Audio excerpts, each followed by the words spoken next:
Alright guys, तो आज हम लोग आ गए हमारे इफ एल्स स्टेटमेंट के प्रैक्टिस सेट के ऊपर। इसकी प्रीवियस वीडियो में हमने इफ एल्स स्टेटमेंट को प्रॉपर्ली समझा था। हमने देखा था कि इफ एल्स स्टेटमेंट के जितने भी टाइप्स होते हैं, या तो उसे सिंगल इफ समझ लें हम लोग, या फिर इफ एल्स स्टेटमेंट समझ लें, या फिर उसके बाद इफ एल्स लैडर को हमने देखा था। और उसके बाद हमने फोर्थ टाइप का जो नेस्टेड इफ होता है, जिसमें इफ स्टेटमेंट के अंदर हम लोग इफ एल्स लैडर को लिखते हैं, वो भी हमने देखा था और उसका इंप्लीमेंटेशन समझा था। आज मैं आपके साथ यहाँ पे 6 प्रोग्राम्स बना के आपको दिखाने वाला हूँ, आपके साथ बनाने वाला हूँ। और आपसे रिक्वेस्ट कर रहा हूँ कि आप भी अपने लैपटॉप या डेस्कटॉप जिसमें भी आप VS कोड एडिटर को ओपन करके मेरे साथ प्रोग्रामिंग करते हैं, करिए। अगर आपने ये 6 प्रोग्राम्स मेरे साथ इस पूरी वीडियो के अंदर बनाए साइमल्टेनियसली, जब मैं खुद इस वीडियो के अंदर बना रहा हूँ, तो आपको इफ एल्स स्टेटमेंट के अंदर सी लैंग्वेज में कभी भी दिक्कत नहीं आएगी। मैं आपको ये गारंटी दे रहा हूँ, ठीक है। तो अगर आपने इस प्लेलिस्ट को अभी तक एक्सेस नहीं किया है, तो यहाँ पे आपको मैं बता दूं कि मैं सी लैंग्वेज के फ्रॉम बेसिक टू एडवांस हर एक कॉन्सेप्ट को बहुत अच्छे से डिस्कस कर रहा हूँ। हर एक कॉन्सेप्ट को हम लोग प्रोग्राम्स के थ्रू डिस्कस कर रहे हैं, और हर एक प्रोग्राम का सोर्स कोड और उस पर्टिकुलर टॉपिक के नोट्स आपको डिस्क्रिप्शन में अवेलेबल हैं, वो भी बिल्कुल फ्री। हर एक वीडियो के डिस्क्रिप्शन में अवेलेबल हैं। सो प्लीज गाइज, अगर आपका एग्जाम है या फिर आपके इंटरव्यूज हैं, तो इन नोट्स के थ्रू आप पढ़ सकते हो। आपके एग्जाम और आपके इंटरव्यूज बहुत अच्छे जाने वाले हैं, और इन प्रोग्राम्स को आप बना के जाओ तो आपके कॉन्सेप्ट बहुत ही बढ़िया तरीके से क्लियर रहेंगे। आपको एग्जाम्स और इंटरव्यूज में कभी दिक्कत नहीं आएगी। सो गाइस, चलते हैं जल्दी से हमारे if else statement practice set के ऊपर, one by one in questions को सॉल्व करते हैं और देखते हैं कि किस तरीके से हम लोग इफ एल्स स्टेटमेंट्स का इंप्लीमेंटेशन करते हैं। सो उसके लिए मैं जल्दी से जाता हूँ, मेरे सी ट्यूटोरियल फोल्डर को ओपन करता हूँ, और इसमें देखो मैंने इफ एल्स प्रैक्टिस के नाम से एक फोल्डर बनाया हुआ है।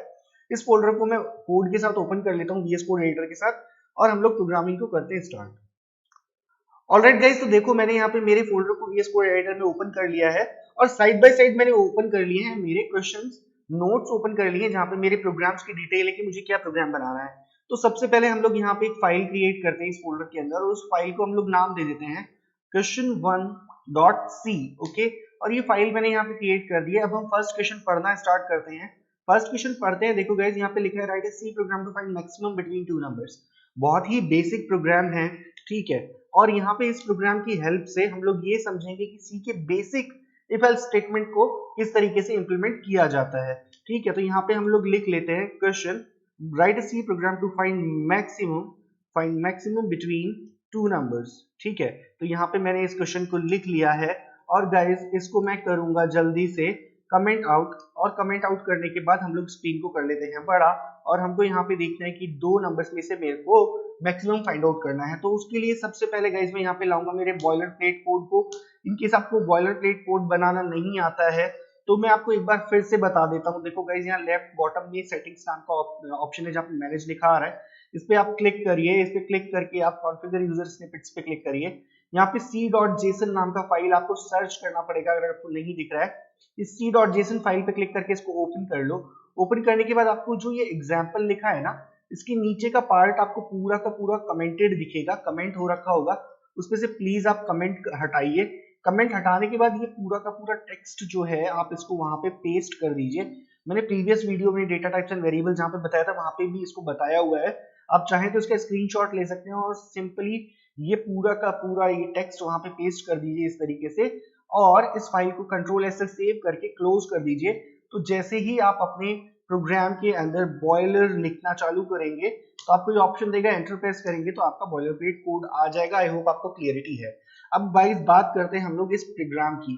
इस प्रोग्राम के अंदर मेरे से कह रहा है कि दो नंबर्स के बीच में मेरे को मैक्सिमम फाइंड आउट करना है। बहुत ही इजी प्रोग्राम है, केवल एक वार्म अप काइंड ऑफ है कि हमको इफ एल्स का वार्म अप हो जाए।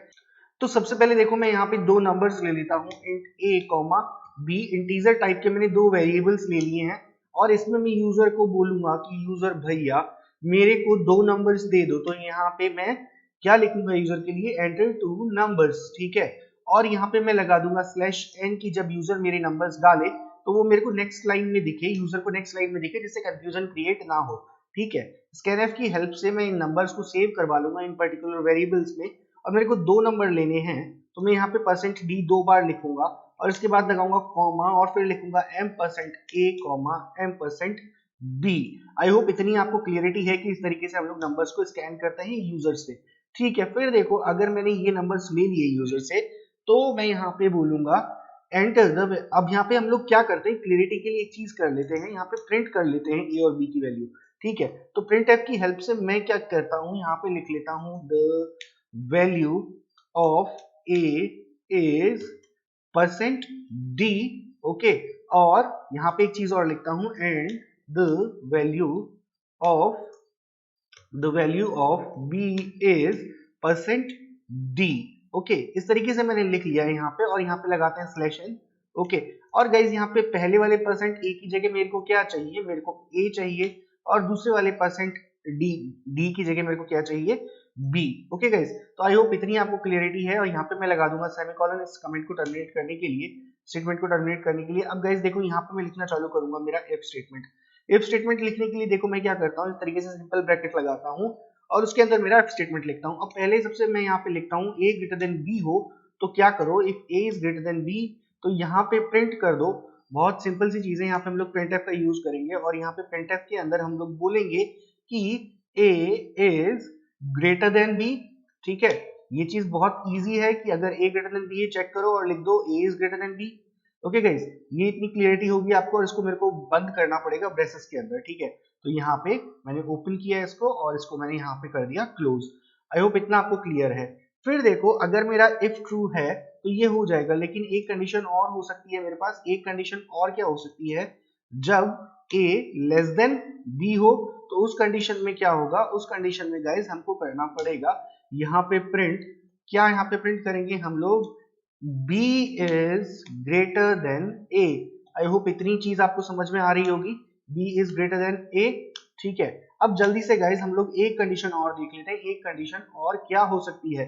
एक कंडीशन एल्स में हम लोग देखेंगे, एल्स में देखो क्या कंडीशन हो सकती है। एक ही कंडीशन बची है, या तो ए बी से बड़ा हो या ए बी से छोटा हो, या फिर क्या हो सकता है ए और बी दोनों इक्वल हो। तो एल्स के अंदर हम लोग लिख देंगे अगर ये दोनों कंडीशन ट्रू ना हो तो एक कंडीशन मेरी ट्रू होगी, वो क्या होगी, both the numbers are equal.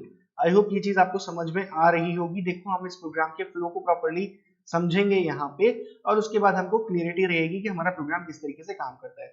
So guys जल्दी से इस प्रोग्राम को करते हैं हम लोग रन, और देखते हैं ये क्या रिजल्ट हमें देता है।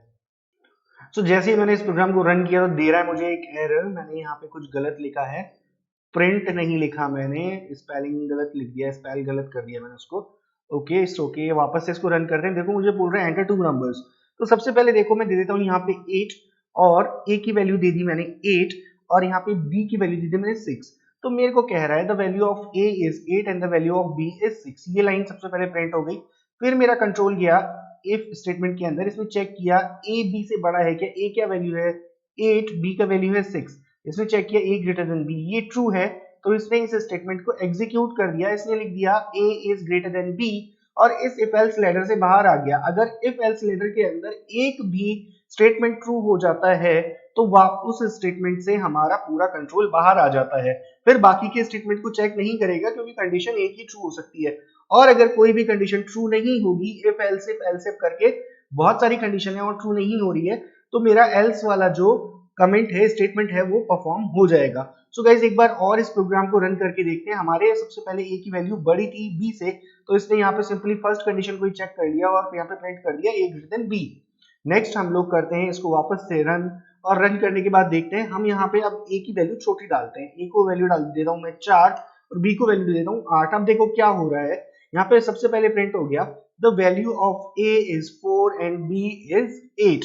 ये यहाँ पे प्रिंट हो गया। फिर इसने चेक किया ए बी से बड़ा है क्या, ए बी से बड़ा है क्या, इसने चेक किया ए की वैल्यू 4, बी की वैल्यू 8, नहीं है, बड़ा नहीं है, तो डायरेक्टली ये 11th लाइन से आ जाएगा 15th लाइन के ऊपर। इस कोड के अंदर घुसेगा ही नहीं जब तक ये कंडीशन ट्रू नहीं है। जब तक कोई कंडीशन ट्रू नहीं है, इफ स्टेटमेंट के कोड को मेरा कंट्रोल एग्जीक्यूट नहीं करेगा, डायरेक्टली 11th लाइन से आ जाएगा 15th लाइन के ऊपर। 15th लाइन पे चेक करेगा ए लेस देन बी है क्या, ए लेस देन बी है क्या।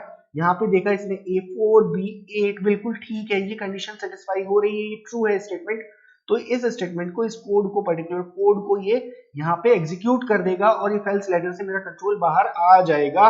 इस एल्स स्टेटमेंट से या ऊपर वाले स्टेटमेंट से इसको कोई मतलब नहीं है। आई होप ये चीज आपको समझ में आई होगी। गाइस एक बार इस प्रोग्राम को रन करते हैं और इक्वल वैल्यूज डाल के देखते हैं। यहाँ पे मैंने ए का वैल्यू भी 6 डाल दिया, बी का वैल्यू भी 6 डाल दिया, तो देखो सबसे पहले प्रिंट हो गया the value of a 6, the value of b is 6। फिर इसके बाद मेरे को बोल रहा है both the numbers are equal. क्यों बोल रहा है ऐसा, पहले इसने चेक किया ए ग्रेटर देन बी है क्या, नहीं है, तो 11th लाइन से डायरेक्ट एल्स इफ वाले स्टेटमेंट पे आ जाएगा। फिर इसने चेक किया a लेस देन b है क्या, इसमें चेक किया a लेस देन b है क्या, a लेस देन b भी नहीं है, तो डायरेक्टली एल्स वाले स्टेटमेंट पे आके इसको एग्जीक्यूट कर देगा। क्यों? क्योंकि अगर कोई भी इफ एल्सिफ ऐसी लेटर में कोई भी स्टेटमेंट अगर ट्रू नहीं हो रहा है तो एल्स स्टेटमेंट को हमेशा एग्जीक्यूट कर देना है, ये रूल है। आई होप आपको ये चीज समझ में आ रही होगी। एल्स इसीलिए होता है कि अगर कुछ नहीं हो रहा तो ये कर दो। आई होप बहुत ही सिंपल और इजी एंड क्लियर है। ओके गाइस, तो आई होप आपको ये चीज समझ में आई है और किस तरीके से इफ एल्स लेटर का फ्लो होता है ये आपको समझ में आया। अब हम चलते हैं जल्दी से नेक्स्ट प्रोग्राम की तरफ और देखते हैं अगला प्रोग्राम हमसे क्या कह रहा है। अगला प्रोग्राम में write a C program to find maximum between 3 numbers. तो हम लोग सबसे पहले इस फाइल को करते हैं बंद और यहाँ पे एक हम लोग नई फाइल क्रिएट करते हैं और इस फाइल को नाम देता हूँ मैं question2.c। question2.c के नाम से मैंने यहाँ पे फाइल क्रिएट कर ली है और यहाँ पे मैं मेरे क्वेश्चन को कर देता हूँ यहाँ से कॉपी करके पेस्ट। यहाँ से मैंने क्वेश्चन को कर लिया कॉपी और यहाँ पे करेंगे हम इसको पेस्ट और पेस्ट करने के बाद गाइस स्क्रीन को कर लेते हैं हम लोग बड़ा क्योंकि हमारे पास क्वेश्चन आ चुका है और क्वेश्चन आने के बाद मैं इसको कंट्रोल स्लैश से कर लूंगा कमेंट आउट। ओके, और अब यहाँ पे मैं ले आता हूँ मेरा बॉयलर प्लेट कोड। गाइस देखो मैं आपको चीज बताना चाहता हूँ, मैं इसमें एंड ऑपरेटर यूज करके बहुत इजीली भी इसको कर सकता हूँ, लेकिन मैं आपको नेस्टेड इफ स्टेटमेंट समझाना चाहता हूँ तो मैं आपको ये प्रोग्राम थोड़ा सा इलेबोरेट करके बताऊंगा। आपको प्लीज इस प्रोग्राम को अच्छे से समझना है। अगर एक बार में समझ में नहीं आए तो 2 बार इस प्रोग्राम को पलट के देखना है, क्योंकि अगर ये प्रोग्राम आपको समझ में आ गया तो आपको कभी भी दिक्कत नहीं आएगी if else ladder nested if statement के अंदर इसी प्रोग्रामिंग में। ठीक है, तो सबसे पहले देखो गाइस अपन इस प्रोग्राम का लॉजिक समझने की कोशिश करते हैं। लॉजिक क्या है? सबसे पहले मैं 3 नंबर्स ले लूं यहाँ पे a, b, c करके मैं 3 नंबर्स ले लेता हूँ। ठीक है, और जस्ट अ सेकेंड ये मेरा डायरेक्टली ओमिट हो गया। ये यहाँ पे मैंने 3 नंबर्स ले लिए a, b, c करके और गाइस यहाँ पे मैं क्या करता हूँ सबसे पहले चेक करूंगा कि a ग्रेटर देन b है क्या। यहाँ पे सबसे पहली कंडीशन में ये चेक करूंगा कि a b से बड़ा है क्या। अगर ये है तो मुझे क्या क्या और चेक करना पड़ेगा वो आप लोग देखो। मुझे सबसे पहले यहाँ पे चेक करना पड़ेगा, मुझे सबसे पहले यहाँ पे चेक करना पड़ेगा a जो है वो ग्रेटर देन c भी है क्या। अगर ये ट्रू है तो ठीक है, अगर ये ट्रू नहीं है तो मेरे को चेक करना पड़ेगा a जो है वो लेस देन c है क्या। ठीक है, और एक कंडीशन और हो सकती है a जो है वो इक्वल टू c है क्या। ठीक है, ये कंडीशंस यहाँ पे हो सकती हैं। इसी तरीके से नेक्स्ट मेरे को चेक करना पड़ेगा b ग्रेटर देन a है क्या। अगर b ग्रेटर देन a है, यहाँ पे मैंने चेक किया कि अगर b ग्रेटर देन a है तो मुझे उसके साथ साथ कौन सी कंडीशंस चेक करनी पड़ेंगी। मुझे उसके साथ साथ चेक करना पड़ेगा b ग्रेटर देन c है क्या, तभी तो ये दोनों नंबर से बड़ा होगा, मैक्सिमम होगा। और उसके बाद गाइस मुझे चेक करना पड़ेगा, उसके बाद मुझे चेक करना पड़ेगा b लेस देन c है क्या। उस कंडीशन में सबसे बड़ा नंबर नहीं होगा। और फिर मुझे चेक करना पड़ेगा b जो है वो इक्वल टू c है क्या, तब ये होगा कि b और c दोनों ही बड़े हैं लेकिन a सबसे छोटा है। ठीक है गाइस, और एक और मैं यहाँ पे कंडीशन चेक करूंगा c ग्रेटर देन a है क्या। c ग्रेटर देन a है तो मैं चेक करूंगा कि c ग्रेटर देन b भी है क्या, c लेस देन b है क्या और c इक्वल्स टू b है क्या। इन सभी कंडीशंस को चेक करने के बाद मैं प्रॉपर्ली कह सकता हूं कि कोई एक नंबर सबसे बड़ा है। ठीक है, तो इन कंडीशंस को हम लोग करेंगे चेक इस प्रोग्राम के अंदर। आई होप आपको लॉजिक समझ में आ गया है प्रोग्राम का कि किस बेसिक लॉजिक के ऊपर प्रोग्राम बनेगा। ठीक है, तो गाइस सबसे पहले हम लोग क्या करते हैं, यहाँ पे 3 इंटीजर वेरिएबल्स ले लेते हैं a, b, c। ठीक है, यहाँ पे मैंने 3 इंटीजर वेरिएबल्स ले लिए। अब मैं क्या करता हूँ, यूजर से इन तीनों इंटीजर वेरिएबल्स की वैल्यू ले लेता हूँ। तो मैं यहाँ पे printf में लिखता हूँ यूजर के लिए एंटर 3 नंबर्स। ठीक है, और यहाँ पे a, b, c 3 numbers enter कर दो यहाँ पे a, b, c। ठीक है, और यहाँ पे मैं लगाता हूँ /n। ठीक है गाइस, और यहाँ से हम लोग आ जाते हैं बाहर और यहाँ पे scanf की यूज से हम लोग इस वैल्यू को कर लेते हैं इन वेरिएबल्स में सेव। ठीक है, तो मेरे को 3 नंबर्स लेने हैं तो यहाँ पे मैं लिखूंगा 3 बार %d।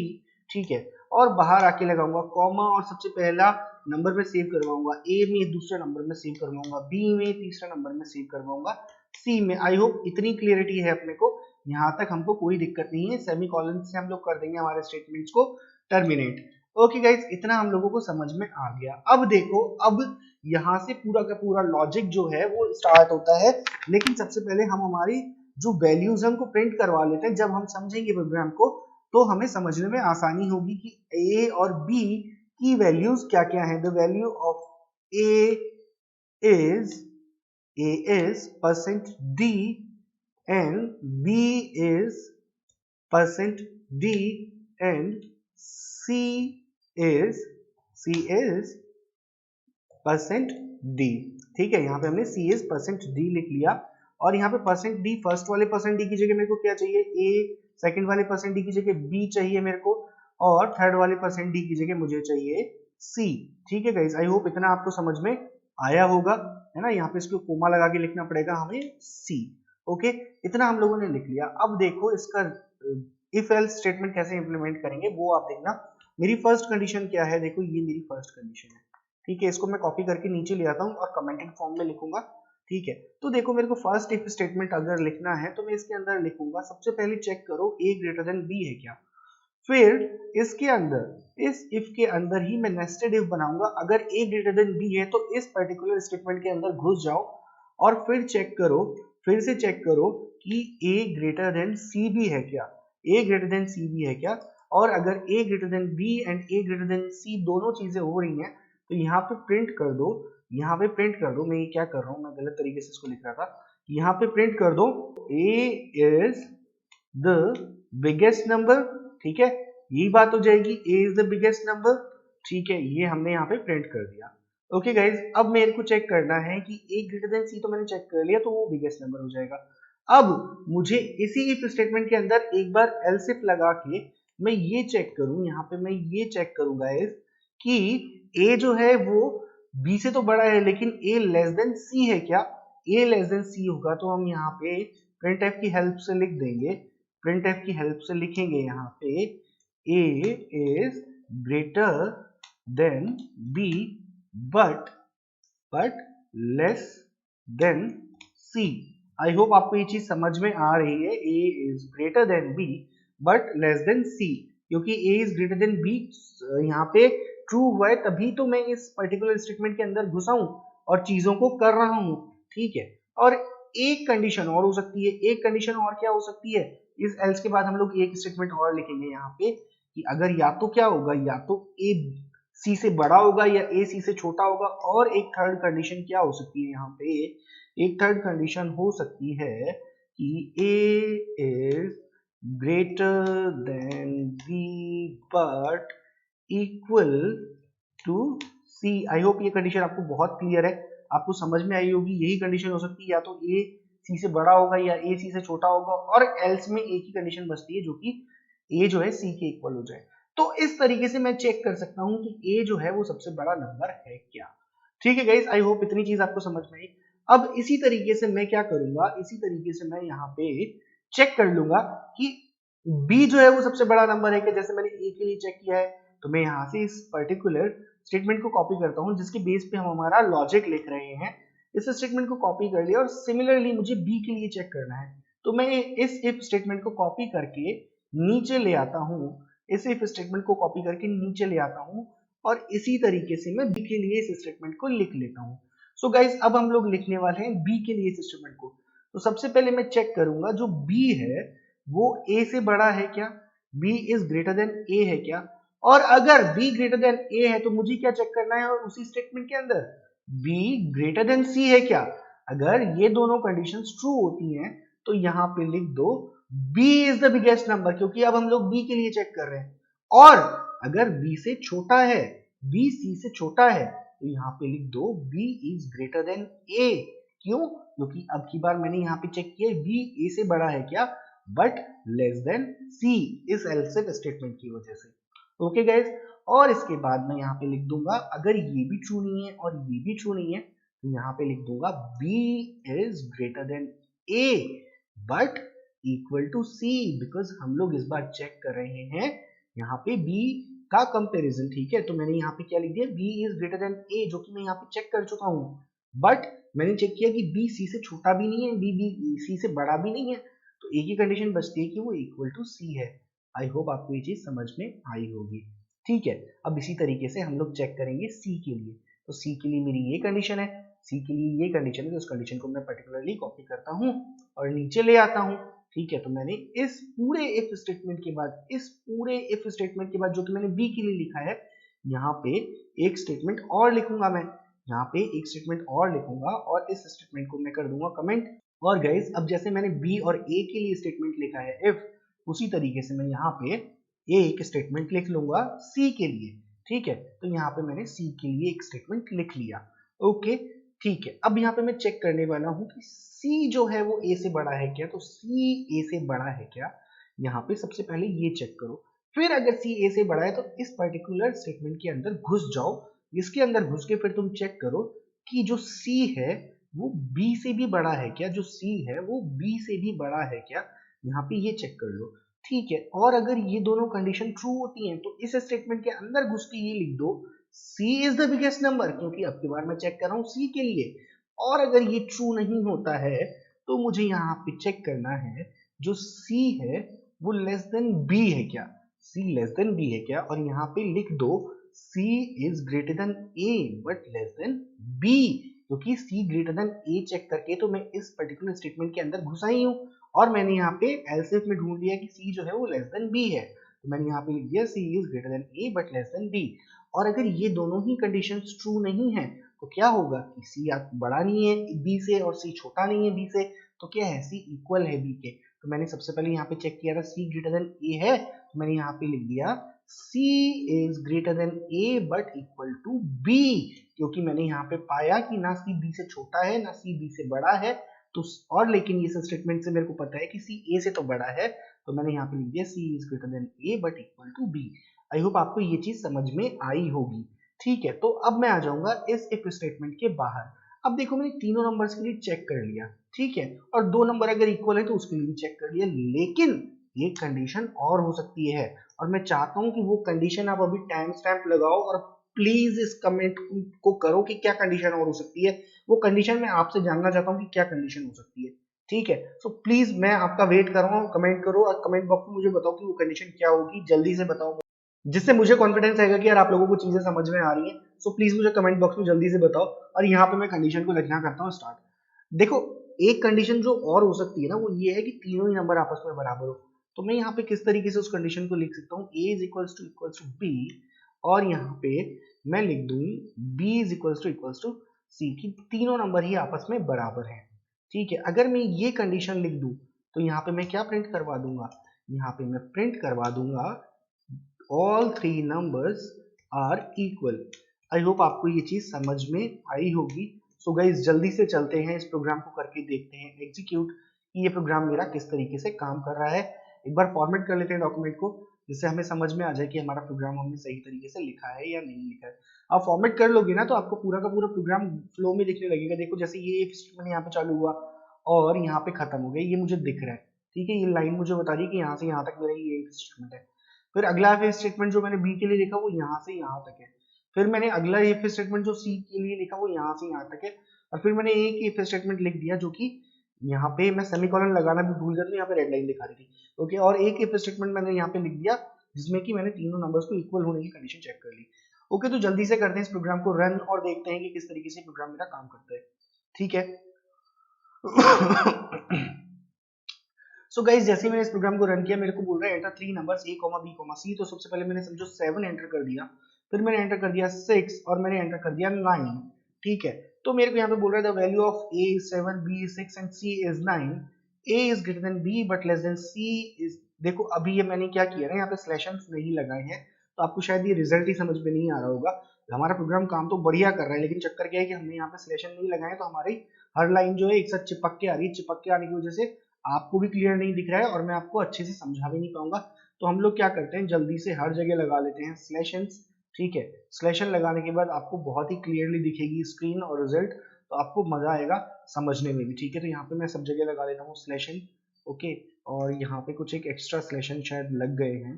ओके, और कहीं लगाए क्या नहीं, अभी देखते हैं अगर कहीं और लगा होगा तो रन करने में हमको एरर दे ही देगा। चलो इसको रन करते हैं जल्दी से।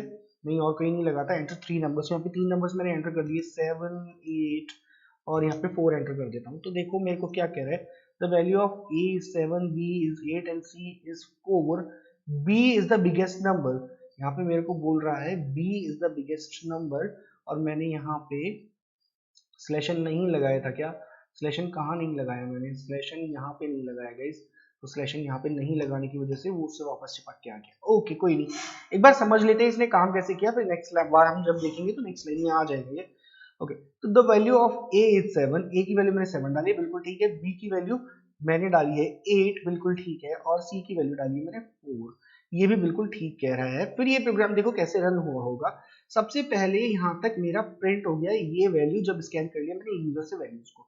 नेक्स्ट देखो क्या हुआ है, जैसे ये इफ स्टेटमेंट को यहाँ पे इसने ट्रू चेक किया कि ट्रू है या फॉल्स है, तो इसने चेक किया a ग्रेटर देन b है क्या। a की वैल्यू 7 है, b की वैल्यू 8 है, ये स्टेटमेंट ट्रू नहीं है। तो इस कोड से भी मेरे कंट्रोल को कोई मतलब नहीं है, इस पर्टिकुलर इफ स्टेटमेंट से। इसके अंदर जितनी नेस्टेड लाइंस लिखी हुई है इनसे कोई मतलब नहीं है। अगर मेरा इनिशियल जो स्टेटमेंट है वो ही ट्रू नहीं है, तो ये डायरेक्ट 15th लाइन से आके नेक्स्ट कोड को चेक करेगा 31st लाइन पे। 31st लाइन पे चेक करेगा b greater than a, b greater than a है क्या, बिल्कुल b की वैल्यू 8 और a की वैल्यू 7, b ग्रेटर देन ये ट्रू है। तो इस स्टेटमेंट के अंदर तुरंत घुस जाएगा और इसमें घुसते ही दूसरी कंडीशन भी चेक हो रही है, b ग्रेटर देन c है क्या, b ग्रेटर देन c है क्या, b 8 c 4, बिल्कुल ये तो ट्रू है। तो यहाँ पे जल्दी से इस स्टेटमेंट को कर देगा प्रिंट और इस पर्टिकुलर इफ एल्स लैडर से, इस नेस्टेड इफ स्टेटमेंट से बाहर निकल जाएगा। लेकिन आप समझना, अगले इफ स्टेटमेंट के अंदर जरूर घुसेगा और ये चेक करेगा कि c ग्रेटर देन a है क्या, c ग्रेटर देन a है क्या, c is 4, a is 7, नहीं c ग्रेटर देन a नहीं है, तो इसको भी यहाँ पे ट्रू नहीं होने की वजह से छोड़ देगा। और फिर अगले स्टेटमेंट के अंदर मेरा कंट्रोल फिर जाएगा, फिर ये चेक करेगा a is equals to b और b is equals to c है क्या, ऐसा नहीं है, तो ये भी फॉल्स हो गया और यहाँ से मेरा स्टेटमेंट रिटर्न हो जाएगा। आई होप आपको समझ में आ रहा है। क्यों, क्योंकि ऐसा क्यों हो रहा है, ये बार बार अगले स्टेटमेंट के अंदर क्यों जा रहा है, क्योंकि सेपरेट स्टेटमेंट्स हैं। इफ एल्स नहीं है, इफ एल्स लैडर क्या है, इफ एल्स लैडर ये है, ठीक है, ये सेपरेट इफ स्टेटमेंट्स हैं, ठीक है, हर एक की कंडीशन अलग अलग है। जब हम मल्टीपल इफ लिखते हैं तो वो सेपरेट होते हैं, अगर हमें एक साथ कंडीशंस को चेक करना होता है तो हमें कैसे लिखना होता है, if else if else if else if else, इस तरीके से। और सेपरेट इफ स्टेटमेंट्स है तो मेरा कंट्रोल हर एक इफ स्टेटमेंट को चेक करेगा चाहे वो कुछ भी हो। आई होप आपको ये चीज क्लियरली समझ में आई है। एक बार और इस प्रोग्राम को रन करते हैं और अब हम लोग वैल्यूज कुछ इस तरीके से देते हैं। हम लोग यहाँ पे फर्स्ट वैल्यू को देते हैं, सॉरी सबसे लास्ट में हम लोग सबसे बड़ा वैल्यू लेते हैं, तो यहाँ पे हम लोग 5 दे देते हैं, फिर देते हैं 7 और 9, ठीक है।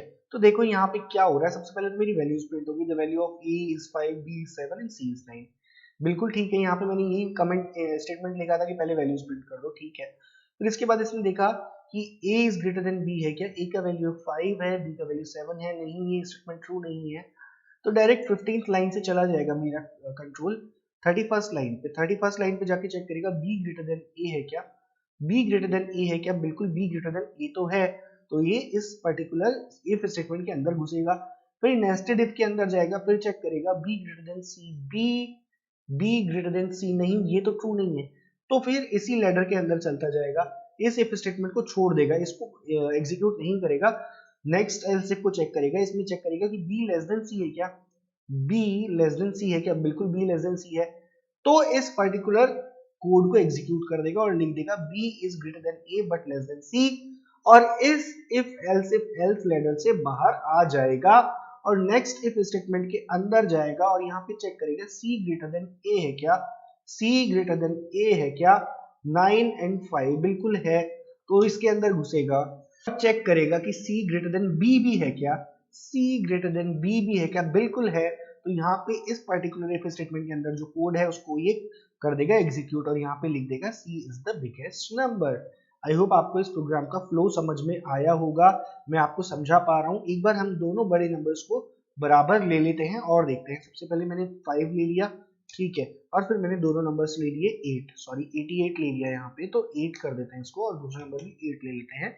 तो देखो मेरे को क्या कह रहा है, the value of a is 5, b is 8 and c is 8। तो सबसे पहले इसने यहाँ पे क्या चेक किया, सबसे पहले देखो गाइज एक बार लास्ट बार आप इसका फ्लो समझ लो, क्या है a ग्रेटर देन b, नहीं a ग्रेटर देन b नहीं है, तो इस पर्टिकुलर इफ स्टेटमेंट के अंदर नहीं गया। फिर सबसे इसके नीचे आ गया, अगले स्टेटमेंट को इसने चेक किया, b ग्रेटर देन a है, बिल्कुल है b ग्रेटर देन a है, ठीक है। फिर इसने चेक किया b ग्रेटर देन c, नहीं बी ग्रेटर देन सी नहीं है, बी लेस देन सी नहीं, बी लेस देन सी नहीं है।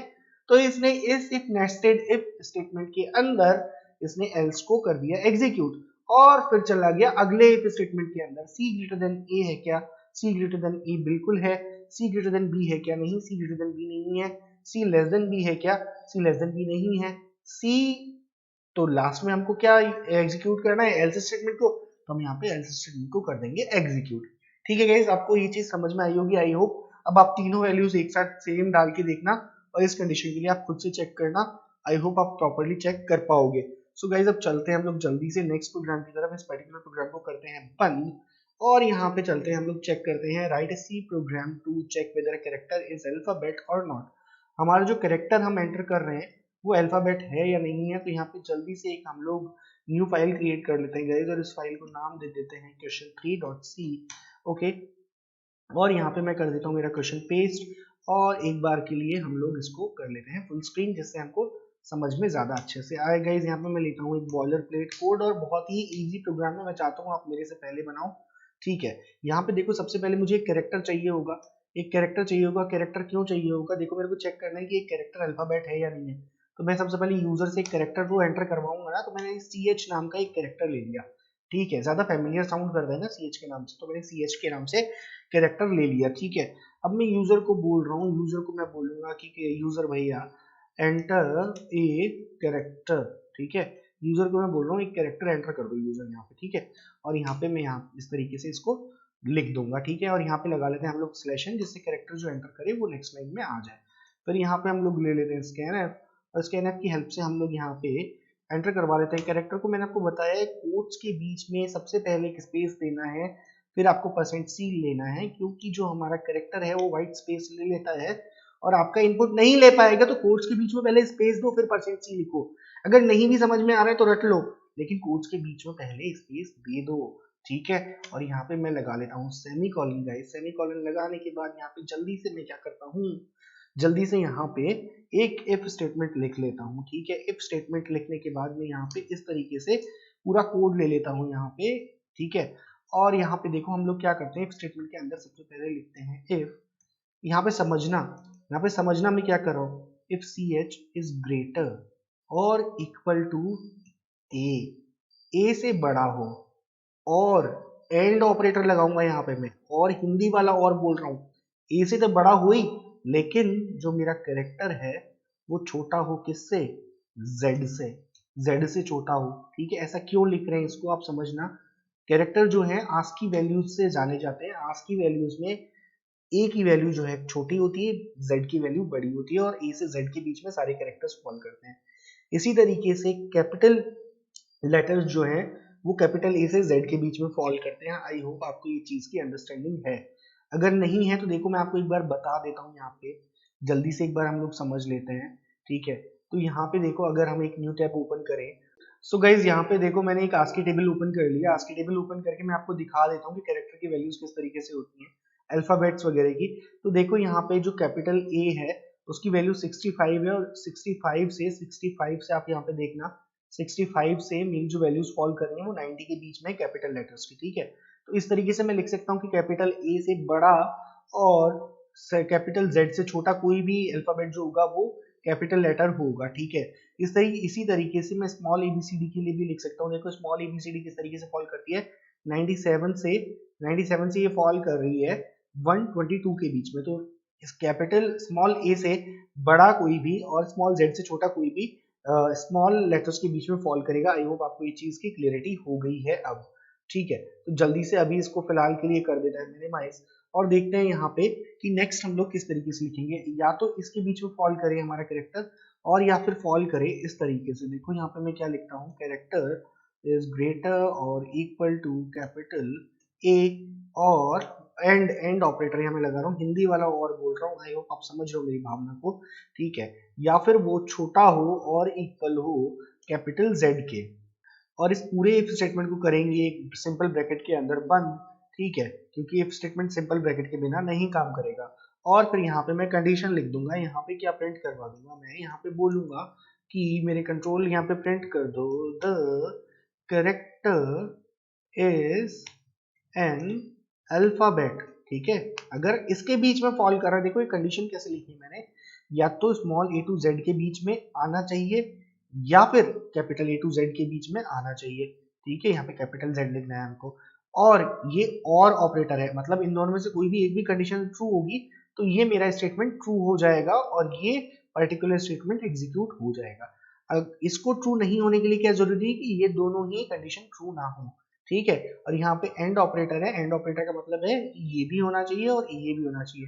कैपिटल स्मॉल ए से छोटा भी होना, स्मॉल ए से बड़ा भी होना चाहिए और स्मॉल जेड से छोटा भी होना चाहिए। कैपिटल ए से बड़ा भी होना चाहिए, स्मॉल कैपिटल जेड से छोटा भी होना चाहिए, ठीक है। तो ये प्रिंट हो जाएगा। और इसके अलावा कोई भी कंडीशन हो, इसके अलावा कोई भी कंडीशन हो तो दोस्त यहाँ पे प्रिंट कर दो। यहाँ पे क्या प्रिंट कर दो, यहाँ पे लिखो the entered character is not an alphabet, okay. यहाँ पे ये लिख दो, बहुत ही सीधी सी चीज है। ओके गाइज, आई होप आपको ये चीज आपको समझ में आ रही है कि अगर इसके बीच में फॉल कर रहा है तो यहाँ पे, और यहाँ पे हमने करी है बहुत भयंकर गलती। यहाँ पे मेरे को लगा M%, मेरे को रेड लाइन दिखा रहा था तो मुझे ये चीज समझ में आई। ओके सो गाइज, यहाँ पे हम लोगों ने इस तरीके से स्टेटमेंट लिख लिया। आप जल्दी से इस प्रोग्राम को करते हैं रन और देखते हैं हमें क्या वैल्यूज देता है। तो देखो ये हमको कह रहा है कि आपने कहीं पे गलती करी है और यहाँ पे मैंने 2 बार आई लिख दिया है।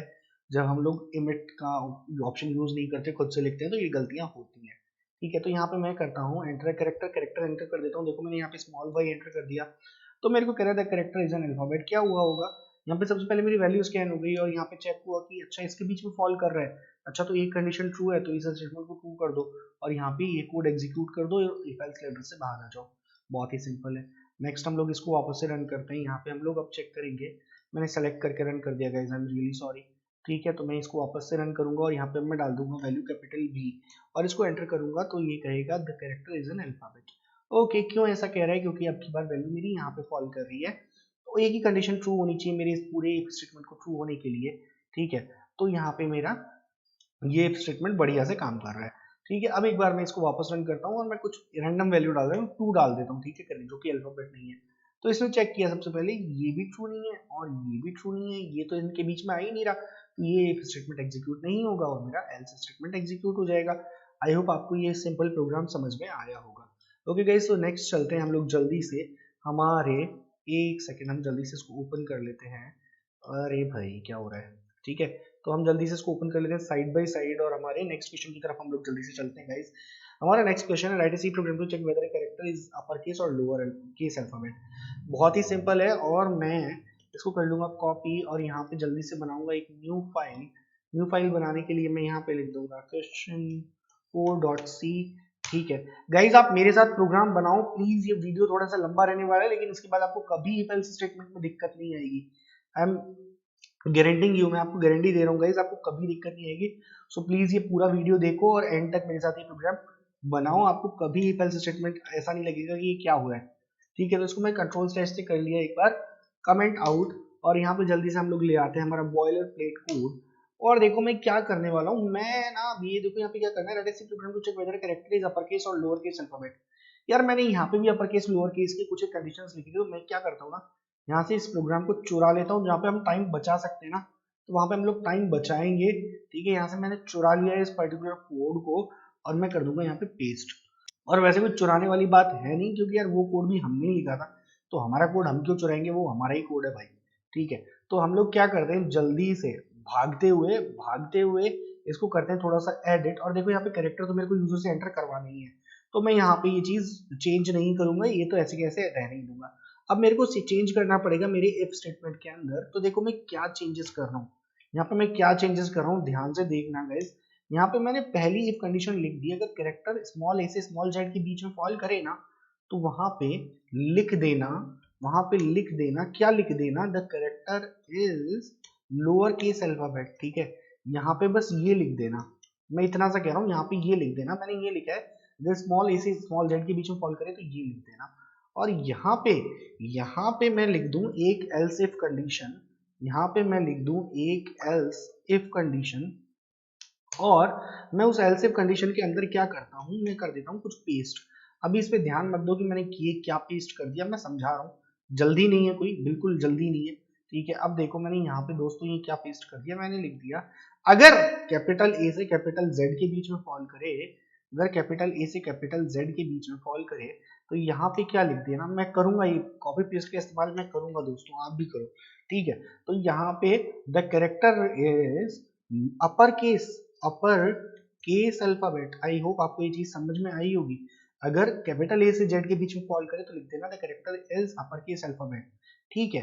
और अगर दोनों में ही फॉल ना करे तो लिख देना the enter character is not an alphabet. बहुत बढ़िया, बहुत जल्दी से प्रोग्राम बन गया। कोड चुराने से, कोड चुराने से नहीं, कोड कॉपी पेस्ट करने से, हमारा ही लिखा हुआ कोड था, कॉपी पेस्ट के चुराया नहीं है, ठीक है। सो गाइज हमारा प्रोग्राम बन गया, बहुत ही जल्दी से इसको रन करते हैं और जल्दी से देख लेते हैं कैसे काम कर रहा है।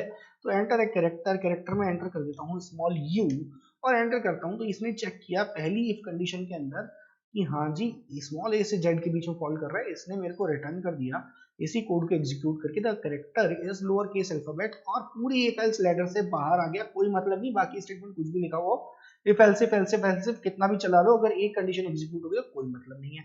नेक्स्ट हम लोग क्या करते हैं, कैपिटल लेटर डाल के देखते हैं। मैं यहाँ पे कैपिटल जी डाल दे रहा हूँ, कैपिटल जी डाला मैंने, तो यहाँ पे रन किया कोड को, तो ये मेरे को बोल रहा है the character is upper case alphabet, ठीक है, the character is upper case alphabet, okay. फिर से रन करते हैं, आपको क्लियरली दिख नहीं रहा है शायद ये, यहाँ पर मैंने जी डाला, कैपिटल जी डाला यहाँ पे, और मैंने इसको फिर से रन कर दिया, तो ये मेरे को कह रहा है the character is upper case alphabet, upper case alphabet है यहाँ पे। पहले इसने इस कंडीशन को चेक किया, नहीं यार इसमें तो फॉल नहीं कर रहा, इस कोड के अंदर घुसेगा ही नहीं, अगले एल्सिफ के अंदर आएगा, ये चेक करेगा, ये हाँ यार ये तो ट्रू है, तो इस कोड को एग्जीक्यूट कर देगा, एल्सिफ एल्सिफ लेटर को सब भूल जाएगा, बाहर निकल जाएगा। एक बार फिर से इसको रन करते हैं, कैरेक्टर कुछ भी डाल देते हैं, अब की बार मैं डालता हूँ 3, मेरे को कह रहा है the entered character is not an alphabet. क्यों, पहले इस इफ स्टेटमेंट को चेक किया, नहीं जी नहीं हो रहा, फिर इस एल्स इफ स्टेटमेंट को चेक किया, नहीं ये भी ट्रू नहीं है, तो डायरेक्टली गया एल्स पे, और एल्स को इसने कर दिया एग्जीक्यूट, क्योंकि अगर कुछ भी एग्जीक्यूट नहीं हो रहा है एल्स में से, तो डायरेक्टली एग्जीक्यूट कर दो एल्स को, ठीक है। आई होप आपको ये चीज प्रॉपर्ली समझ में आई होगी। सो गाइज ये हमने बढ़िया से कुछ एक प्रोग्राम बना के सीखे हैं। अब हम लोग प्रॉपर प्रेजेंटेशन किस तरीके से होता है एल्स इफ स्टेटमेंट का, वो हम लोग देखने वाले हैं। एक बहुत ही सुंदर सा बढ़िया सा प्रोग्राम मैं आपके लिए लेके आया हूँ, प्लीज इसको मेरे साथ बनाओ गाइज, आपको मजा आ जाएगा, सच बता रहा हूँ मैं, बहुत ही ज्यादा मजा आ जाएगा। लॉजिक है इसमें, बिल्कुल मजेदार चीज है, ठीक है। और इसको बनाने के बाद आपको आ जाएगा बहुत ही भारी कॉन्फिडेंस, ठीक है। ओके, तो हम क्या करते हैं, इस प्रोग्राम को सबसे पहले कर लेते हैं यहाँ पे पेस्ट, पेस्ट करने के बाद स्क्रीन को कर लेते हैं बड़ा, और इस प्रोग्राम को समझने की कोशिश करते हैं दोस्तों ये क्या कह रहा है। Write C program to input marks of 5 subjects, physics, chemistry, biology, mathematics and computer. 5 subjects के किसी भी बच्चे के मार्क्स एंटर करो, फिर क्या करो, calculate percentage and grade according to the following. Percentage calculate करो और उस परसेंटेज के बेस पे ये नीचे वाली जो ग्रेड है ना, इसको कैलकुलेट कर लो। ओके, बिल्कुल कर लेंगे, कोई दिक्कत नहीं। तो सबसे पहले इसको कमेंट आउट तो कर दें, ठीक है। कमेंट आउट हमने कर दिया और हमने कह दिया कि हम कर देंगे, ज्यादा तो नहीं बोल दिया, नहीं ज्यादा नहीं बोला है, हम जरूर कर लेंगे। तो गाइस देखो, सबसे पहले मुझे कह रहा है कि मेरे को 5 सब्जेक्ट के मार्क्स लेने हैं, तो और उसका परसेंटेज निकालना है, तो मैं यहाँ पे लूंगा फ्लोट वेरिएबल्स, इस बार फ्लोट के लूंगा क्योंकि परसेंटेज निकालना है, तो मेरी प्रिसाइजनेस अच्छी रहनी चाहिए, तो मैं यहाँ पे फ्लोट वेरिएबल्स ले लूंगा। और फिजिक्स के मार्क्स एंटर कराने के लिए मैं पी वेरिएबल ले लेता हूँ, बायोलॉजी के मार्क्स एंटर कराने के लिए बी वेरिएबल ले लेता हूँ, मैथ के मार्क्स एंटर कराने के लिए मैं एक एम वेरिएबल ले लेता हूँ, और केमिस्ट्री के मार्क्स एंटर कराने के लिए मैं सी वेरिएबल लेता हूँ, और कंप्यूटर के मार्क्स एंटर कराने के लिए मैं सी ओ एम वेरिएबल ले लेता हूँ। और दोस्तों मुझे अगर परसेंटेज निकालना है तो परसेंटेज के लिए मैं पीसीटी नाम का एक वेरिएबल ले लेता हूँ, और अगर मेरे को परसेंटेज निकालना है तो मुझे यहाँ पे एक टोटल मार्क्स नाम का वेरिएबल बनाना पड़ेगा, जिसमें कि अगर देखो यार परसेंटेज निकालना है तो बहुत सीधी सी बात है कि मुझे कुछ एक टोटल मार्क्स तो चाहिए होंगे ना, कि बच्चे ने टोटल स्कोर कितना किया, तो वो मैं यहाँ पे बना लेता हूँ, ठीक है गाइस। और एक अजम्पशन यहाँ पे ले लेते हैं, हमको दिया नहीं है क्वेश्चन लेकिन फिर भी हम ले लेते हैं, क्या अज्यूम करते हैं हम, assume the marks are out of 100, ठीक है, इस तरीके से ले लेते हैं, नहीं तो हम निकालेंगे कितने में से परसेंटेज, ठीक है। ओके, तो मैंने यहाँ पे ले लिया कि आउट ऑफ 100 है ये सारे के सारे मार्क्स, ठीक है गाइस। तो ये चीज तो हमारी यहाँ पे हो गई। अब देखो, अब हम क्या करेंगे, सबसे पहले क्या करूँ मैं यूजर को बोलूंगा, यूजर को क्या बोलूंगा मैं कि यूजर भैया enter the marks obtained by student sequentially, ठीक है। और यहाँ पे मैं इस तरीके से यूजर को बोल दूंगी सिक्वेंशियली मार्क्स एंटर कर दो, और मैं सीक्वेंस उसको दे दूंगा कि भैया सबसे पहले फिजिक्स के कर दो। यार मैं बहुत ज़्यादा बड़ा करके नहीं लिख रहा हूँ इसको, ठीक है, आप चाहो तो लिख सकते हो। बायो के कर दो, फिर मैथ के कर दो, ठीक है, फिर आप केमिस्ट्री के कर दो, फिर आप कर दो। आई होप आपको ये चीज़ इतनी समझ में आ रही होगी जिस तरीके से मैं लिख रहा हूँ, कुछ टफ तो लिख नहीं रहा हूँ, ठीक है। फिर आप कर दो कंप्यूटर के, ठीक है। इस तरीके से आप मार्क्स एंटर कर दो और यहाँ पे लगा दो स्लैश एन, जैसे मेरी लाइन जो है वो चिपक के नहीं है, ठीक है। और एंड में लगा दो दोस्तों सेमी कॉलन, ठीक है। इसका साइज थोड़ा सा छोटा करते हैं जिससे आपको आए समझ में, दिखने में अच्छे से बढ़िया। ओके गाइज, ये चीज हो गई। मैंने यूजर को बोल दिया कि भाई इस तरीके से तू मेरे को दे दे मार्क्स, है ना, मार्क्स बता दे, फिर मैं तेरे को बताऊंगा तेरी ग्रेड कौन सी आई है, ठीक है। तो मैं यहाँ पे स्कैनर की हेल्प से कर लेता हूँ इन मार्क्स को स्कैन, ठीक है। और मेरे को 5 सब्जेक्ट्स के मार्क्स एंटर कराने, तो मेरे को यहाँ पे लिखना पड़ेगा 5 बार परसेंट एफ, ठीक है। 5 बार मैं लिखूंगा यहाँ पे परसेंट एफ, क्योंकि मेरे को 5 सब्जेक्ट के मार्क्स एंटर करवाने हैं।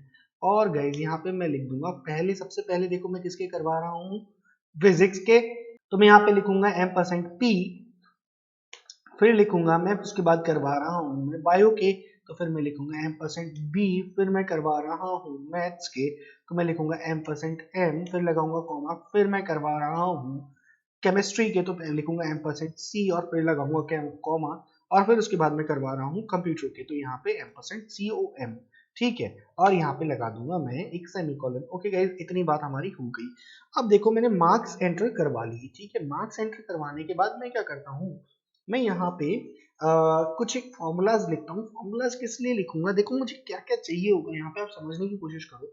मेरे को एक तो चाहिए होंगे टोटल मार्क्स। टोटल मार्क्स क्यों चाहिए होंगे, क्योंकि देखो मुझे परसेंटेज अगर निकालनी है ना, तो मुझे टोटल मार्क्स तो चाहिए होंगे फॉर्मूला लिखने के लिए। तो मैं टोटल मार्क्स का फॉर्मूला इस तरीके से लिख दूं क्या, P plus C plus B plus M plus C ओ एम। देखो क्या ये सही है क्या, आप खुद बताओ गाइस ये सही है क्या, ठीक है। तो मैंने यहाँ पे टोटल मार्क्स का फॉर्मूला लिख लिया और आई होप सारे मार्क्स जोड़ दिए हमने। इतना सही किया, कोई ज्यादा बहादुरी वाली बात हमने यहाँ पे करी नहीं है, ठीक है। तो अब मैं यहाँ पे परसेंटेज का फॉर्मूला लिखता हूँ। परसेंटेज को हमने पीसीटी से रिप्रेजेंट किया है, और पीसीटी से रिप्रेजेंट किया है तो देखो परसेंटेज क्या होता है, मेरा टोटल मार्क्स डिवाइडेड बाय 500। 500 क्यों लिख रहा हूँ मैं यहाँ पे, आप सोचो एक बार, मैंने यहाँ पे 500 क्यों लिखा है। 500 मैंने इसलिए लिखा है क्योंकि 5 सब्जेक्ट्स है और सबके 100 नंबर्स के पेपर हैं, तो हर एक सब्जेक्ट के 100 नंबर के पेपर और 5 पेपर है, तो टोटल मार्क्स को मैं किससे डिवाइड करूंगा, 500 से ही डिवाइड करूंगा ना, जितने नंबर्स का पेपर होता है उससे डिवाइड करूंगा, और इसको कर दूंगा मैं इनटू 100, तो मेरा परसेंटेज आ जाएगा। आई होप सिंपल मैथ से आपको समझ में आ गई होगी, मैथमेटिक्स है। अब मैं यहाँ पे देखो किसी भी यूजर को उसकी ग्रेड दिखाने से पहले चाहता हूँ कि उसकी परसेंटेज दिख जाए, तो यहाँ पे मैं लिखूंगा your percentage is percent percent f लिखेंगे और यहाँ पे लगाएंगे slash n, next line character, ठीक है। और यहाँ पे हम लोग लिख देंगे पीसीटी, जिससे उस बंदे को उसकी परसेंटेज यहाँ पे दिख जाए। आई होप इतनी चीज आपको समझ में आई होगी, ठीक है। अब हम लोग जल्दी से चलते हैं, यहाँ पे हमारे इफ स्टेटमेंट्स का यूज करते हैं, और अगर उसकी जितनी परसेंटेज है उसके हिसाब से उसको ग्रेड देना स्टार्ट करते हैं। तो देखो सबसे पहले क्या है, 90 पे उसको 90 या उससे ऊपर दे रहे हैं ग्रेड ए, 80 से 90 के बीच में हम लोग दे रहे हैं ग्रेड बी, 70 से 80 के बीच में दे रहे हैं ग्रेड सी, 60 से 70 के बीच में दे रहे हैं ग्रेड डी, 40 से 60 के बीच में दे रहे हैं ग्रेड ई, और 40 से नीचे कुछ भी है उसको दे रहे हैं ग्रेड एफ, मींस फेल, ठीक है। तो यहाँ पे हम लोग गाइज अपना लिखना चालू करते हैं इफ स्टेटमेंट। सबसे पहले मैं लिखता हूँ यहाँ पे, अगर परसेंटेज ग्रेटर देन 90 हो तो यहाँ पे प्रिंट कर देना। देखो बहुत सिंपल स्टेटमेंट है, ठीक है। तो यहाँ पे प्रिंट कर देना, और आप लोग मेरे से पहले ये स्टेटमेंट करो कि क्या प्रिंट करवाना है। यहाँ पे मैं प्रिंट करवाऊंगा योर ग्रेड इज ए, ठीक है। अगर उसकी 90% से ज्यादा, 90% की इक्वल भी है, देखो यहाँ पे इक्वल भी कंडीशन है, तो यहाँ पे देखो ग्रेटर और इक्वल टू 90, तो ग्रेड ए मिल रहा है। आई होप आपको ये कंडीशन समझ में आई है गाइस, ठीक है। अब अगर ये नहीं है तो यहाँ पे एक एल्स इफ स्टेटमेंट हम लोग बना देते हैं। एल्स इफ स्टेटमेंट के अंदर हम लोग क्या लिखेंगे, एल्स इफ के अंदर हमें बोल रहे हैं कि अगर उसकी परसेंटेज जो है वो ग्रेटर और इक्वल टू 80 है, या यहाँ पे और 80 से 90 के बीच में है, और उसकी परसेंटेज जो है वो लेस देन 90 है, 90 से 80 के बीच में अगर उसकी परसेंटेज है, तो उसको हम लोग क्या देंगे, कौन सी ग्रेड देंगे, उसको हम लोग ग्रेड देंगे, यहाँ पे लिख देंगे your grade is b. I hope इतनी चीज आपको समझ में आई है, ठीक है। सो गाइज यहाँ पे ये बात हो गई हमारी कि इस तरीके से हम लोग उसको 80 से 90% के बीच में ग्रेड दे देंगे। इसी तरीके से मेरे को लिखना है किसके लिए, यहाँ पे मुझे लिखना है 70 से 80 के बीच में। तो 70 से 80 के बीच में दोस्तों मैं किस तरीके से लिखूंगा, मैंने कॉपी कर लिया लाइंस नीचे। आई होप आपको ये चीज समझ में आई है। मैंने कॉपी कर लिया कंट्रोल डी की हेल्प से नीचे, जिससे मेरे को बार बार कोड ना लिखना पड़े। ठीक है, तो मैंने इन लाइंस को कॉपी किया नीचे। सो गाइज मैंने यहाँ पे अब लिख लिया कि अगर 70 से 80 के बीच में उसकी परसेंटेज हो तो उसको देना है ग्रेड सी। ठीक है, और इसी तरीके से मैं कहता हूँ कि अगर उसकी परसेंटेज 60 से 70 के बीच में हो, 60 से 70 के बीच में हो तो उसको ग्रेड दे देना डी। आई होप ये चीज आपको समझ में आई है। इसी तरीके से एक ग्रेड और है मेरे पास, तो मैं यहाँ पे एक बार और इसको कंट्रोल डी की हेल्प से नीचे पेस्ट करता हूँ। एक है मेरे पास 40 से 60 के बीच का क्राइटेरिया, 40 से 60 के बीच का क्राइटेरिया, और उसमें मैं दे रहा हूँ ग्रेड ई, ग्रेड ई दे रहा हूँ दोस्तों मैं। ठीक है, अब मेरे को देखो क्या बोल रहा है, अगर 40 से नीचे कोई भी हो ना उसको ग्रेड एफ दे देना। ठीक है, तो मैं यहाँ पे सिंपल एक एल्स स्टेटमेंट लगाऊंगा जिसमें मैं कंडीशन भी नहीं डालूंगा, क्योंकि अब 40 के नीचे का ही सब कुछ बचा है। और यहाँ पे सिंपल मैं प्रिंट कर दूंगा, सिंपल मैं प्रिंट क्या करूंगा यहाँ पे, your grade is F, you have failed. वैसे ऐसा होगा ही नहीं, कोई इतना कमजोर बच्चा नहीं होगा, लेकिन फिर भी कंडीशन डालना तो जरूरी है। सो गाइज यहाँ पे हमने हमारा प्रोग्राम बना के कर लिया है तैयार, और अब जल्दी से इस प्रोग्राम के फ्लो को समझते हैं, रन करते हैं इस प्रोग्राम को। ठीक है, तो देखो जैसे ही मैं इस प्रोग्राम को रन करता हूँ तो मेरे को कह रहा है enter the marks obtained by student sequentially physics bio math chemistry computer. ठीक है, 5 सब्जेक्ट्स के मार्क्स मेरे को एंटर करने हैं। समझो मेरे फिजिक्स के अंदर आए 89 मार्क्स, और बायो के अंदर आए 78 मार्क्स। ठीक है, और मैथ के अंदर आए 56 मार्क्स, और केमिस्ट्री के अंदर आए 45 मार्क्स, और कंप्यूटर के अंदर आके मेरे 100 मार्क्स। ओके, तो मेरे को बोल रहा है इसने कैलकुलेट कर लिया। सबसे पहले देखो ये किस तरीके से रन हुआ होगा प्रोग्राम, समझने की कोशिश करना। सबसे पहले देखो प्रिंटफ की हेल्प से यहाँ पे मैंने ये लिख दिया, तो ये यहाँ पे प्रिंट हो गया। ठीक है, ये चीज यहाँ पे प्रिंट हो गई। फिर मेरे मार्क्स स्कैन हो गए, जो भी मैंने यहाँ पे मार्क्स डाले, यहाँ तक की कहानी खत्म हो गई। फिर इसने टोटल मार्क्स कैलकुलेट कर लिए होंगे, टोटल मार्क्स कैलकुलेट करने के बाद परसेंटेज कैलकुलेट कर लिया होगा, और परसेंटेज कैलकुलेट करने के बाद मेरे कंट्रोल ने यहाँ पे मेरा परसेंटेज प्रिंट कर दिया जब मैंने इसको प्रिंटफ की हेल्प से प्रिंट करवाया। फिर देखो मेरा जो स्टेटमेंट है उसको पता चल गया कि मेरे जो कंट्रोल है उसको पता चल गया कि यहाँ पे मेरी परसेंटेज 73।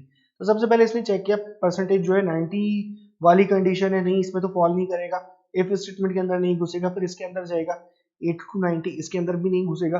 फिर नेक्स्ट के अंदर जाएगा 70 to 80, हाँ इसके अंदर जा सकते हैं, बिल्कुल ठीक है। तो इसके अंदर जाके इसने इस कोड को एग्जीक्यूट कर दिया। आई होप बहुत ज्यादा समझाने की जरूरत नहीं है, हम ये प्रोग्राम अच्छे से बना चुके हैं और समझ भी चुके हैं।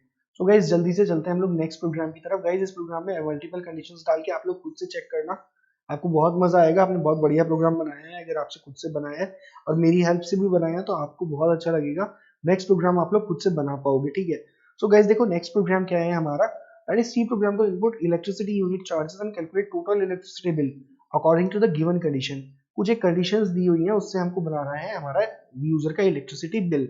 इसको हम लोग कर लेते हैं कॉपी, और यहाँ पे जल्दी से एक हम लोग बनाते हैं फाइल, और इस फाइल को हम लोग नाम देते हैं question6.c। ठीक है, और यहाँ पे question5.c को कर देते हैं बंद, और इस क्वेश्चन को मैंने कर लिया है यहाँ पे कॉपी, और स्क्रीन को कर लेते हैं बड़ा, और यहाँ पे पेस्ट कर लेते हैं क्वेश्चन को।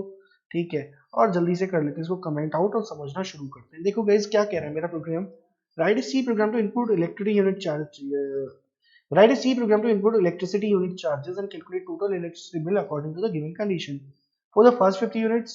ये 50 पैसे पर यूनिट, 50 पैसे पर यूनिट, या फिर 0.50 रुपीस पर यूनिट, जो भी आप समझना चाहो समझो।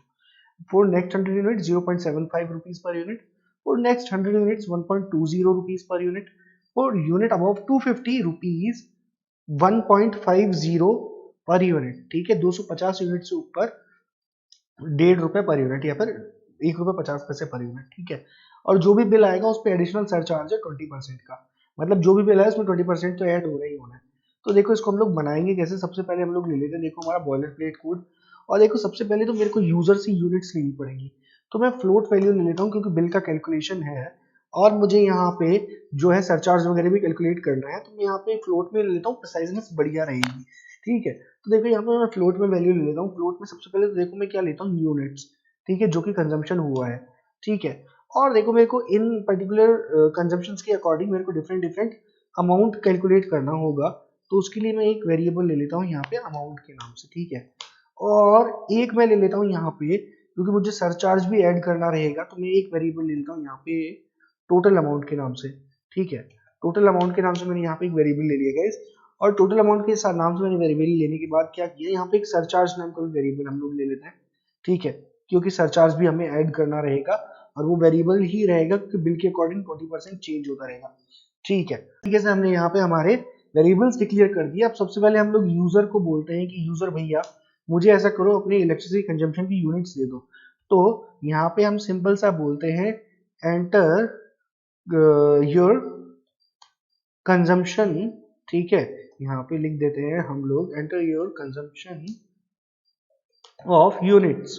ठीक है, इस तरीके से लिख लो, या फिर आपको जो और बढ़िया सुंदर सा लिखना चाहते हो तो आप वो लिख लो। ठीक है, कोई इशू नहीं है, मैंने यहाँ पे लिख दिया है इस तरीके से। स्लैश एन लगा देंगे और यहाँ पे लगा देंगे सेमीकोलन और उसको कर लेंगे स्कैन। ठीक है, स्कैन कर लेते हैं, स्कैनफ की हेल्प से सेव करवा देते हैं हम लोग वैल्यू इस पर्टिकुलर वेरिएबल में, और यहाँ पे हम लोग लिखेंगे %f क्योंकि हमने ली है फ्लोट वैल्यू।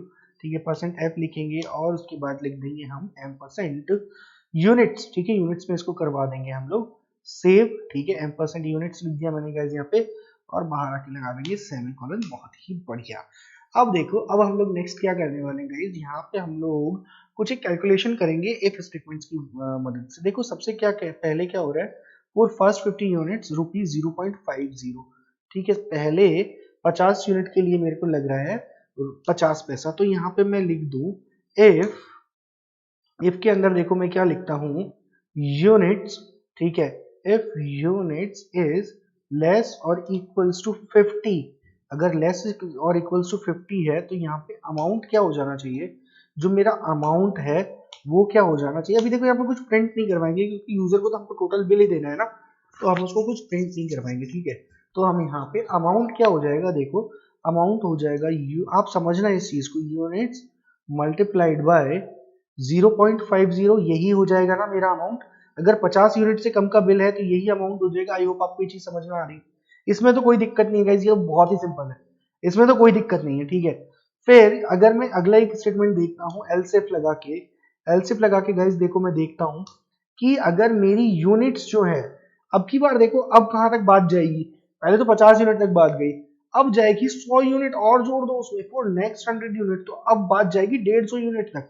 तो मैं यहाँ पे लिखता हूँ अगर यूनिट्स लेस देन और इक्वल टू 150 यूनिट्स है, less than equals to 150 units है, तो ये देखो यहाँ पे अमाउंट क्या हो जाएगा, अमाउंट देखो सबसे पहले तो शुरू की 50 यूनिट का तो मेरे को पता है कि शुरू की 50 यूनिट का मैं 50 पैसे पर यूनिट के हिसाब से ले रहा हूँ। ठीक है, तो यहाँ पे शुरू की 50 यूनिट का तो 50 पैसे पर यूनिट के हिसाब से 25 रुपए हो जाएगा। इतनी मैथ तो आपको आती है, आई होप इतनी मैथ तो आपको आती है। और अब यूनिट्स कितनी बचेंगी, तो टोटल यूनिट्स में से अगर मैं 50 यूनिट घटा दूं तो इन यूनिट्स के ऊपर लगेगा मेरा 75 पैसे पर यूनिट। यही तो कंडीशन है, देखो यही तो कंडीशन है कि 50 के बाद जो यूनिट्स हैं उसके ऊपर आप लगा दो 75 पैसे पर यूनिट। ठीक है, तो यूनिट्स में से 50 यूनिट घटा दी और इसको मैंने सिंपली मल्टीप्लाई कर दिया 0.75 से। आई होप इतनी चीज आपको गाइस समझ में आ रही है, इसमें कहीं कोई समस्या नहीं होगी। ठीक है, तो इतना हम लोगों ने कर लिया, यहाँ तक हमें कोई दिक्कत नहीं आ रही है। ठीक है, सो इतना हम लोगों का हो गया। अब देखो, अब हम लोग चलते हैं नेक्स्ट, हम लोग देखते हैं अगली कंडीशन क्या है। अगली कंडीशन मेरे को कह रहा है कि और अगर 100 यूनिट कंजम्पशन होती है 150 के बाद, तो अगर 150 के बाद और 100 यूनिट का कंजम्पशन अगर होता है तो आप क्या कर दो, आप यहाँ पे ₹1.20 पर यूनिट ले लो उसके बाद। ठीक है, तो मैं कंडीशन यहाँ पे पेस्ट करता हूँ और इसको कर देता हूँ कमेंट आउट।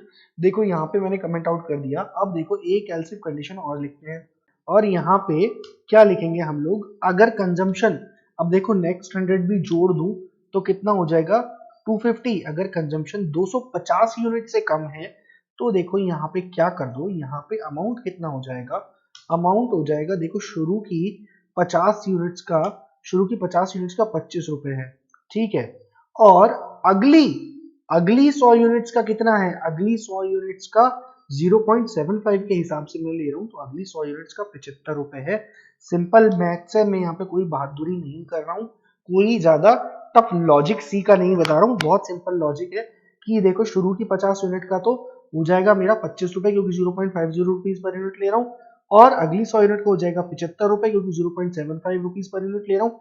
अब मेरी जितनी यूनिट बचेंगी उनके ऊपर मैं ले लूंगा क्या ले लूंगा गाइज, 1.20 रुपीज।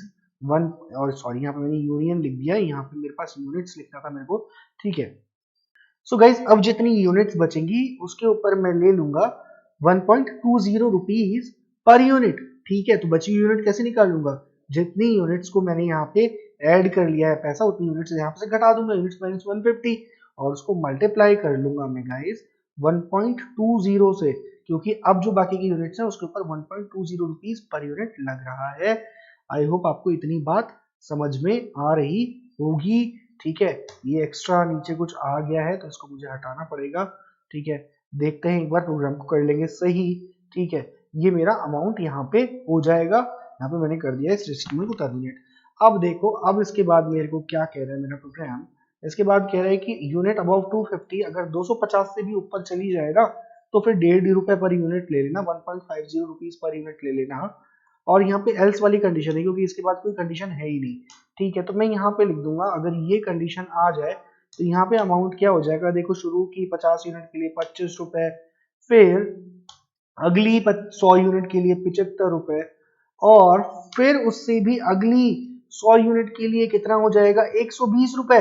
अब की बार 120 रुपए हो जाएगा गाइस, क्यों हो जाएगा अगली यूनिट के लिए 120 रुपए, क्योंकि शुरू की 50 यूनिट के लिए 25 रुपए, अगली 100 यूनिट के लिए 75 रुपए, और अगली 100 यूनिट को चार्ज करता हूं मैं 1 रुपए 20 पैसे पर यूनिट से, तो अगली 100 यूनिट कितनी हो जाएंगी मेरी यहाँ पे 120 रुपए की, ठीक है। और अब यहाँ पे अमाउंट के बाद हमने इक्वल टू का साइन नहीं लगाया, ठीक है। अगली 100 यूनिट हो जाएंगी मेरी 120 रुपए की।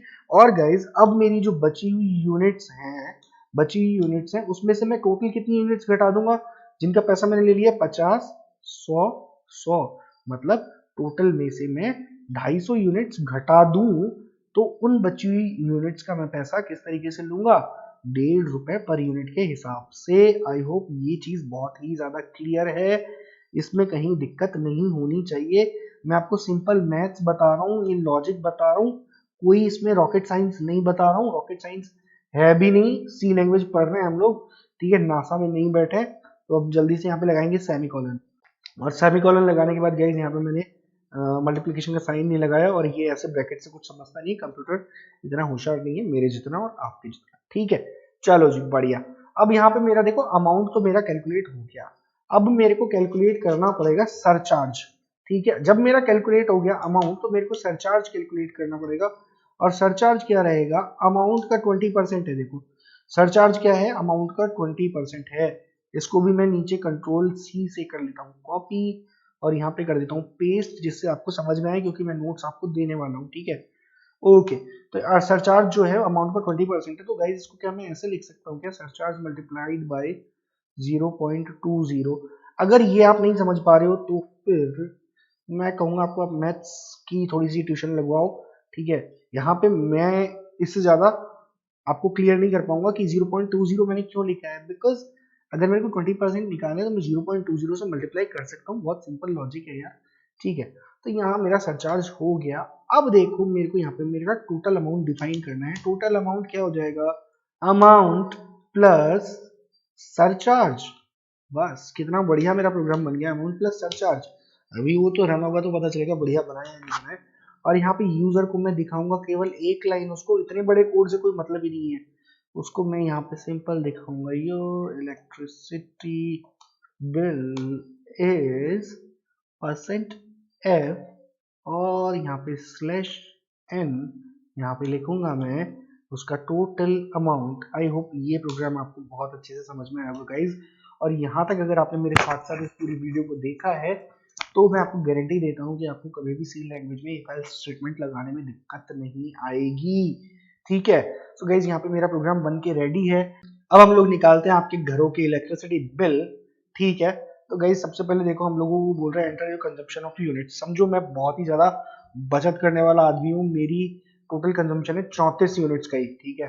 तो ये मेरे को कह रहा है your electricity bill is 20 rupees. 20 rupees ही कैसे हुआ, देखो 34 यूनिट का सबसे पहले 50 पैसे के हिसाब से इसने लिया होगा, 50 पैसे के हिसाब से इसने लिया तो 34 यूनिट का 17 रुपए हो गया, 17 रुपए के ऊपर देखो 20% सरचार्ज लग गया और मेरा बिल इतना आ गया, ठीक है। बढ़िया, बहुत ही सही, मैं बहुत ही ज्यादा कंज्यूम आदमी हूँ। अब देखो मैं, मेरा इलेक्ट्रिसिटी कंजम्पशन है समझो एवरेज सा है कुछ, कि मैं समझो 210 यूनिट का कंजम्पशन कर लिया मैंने, ठीक है।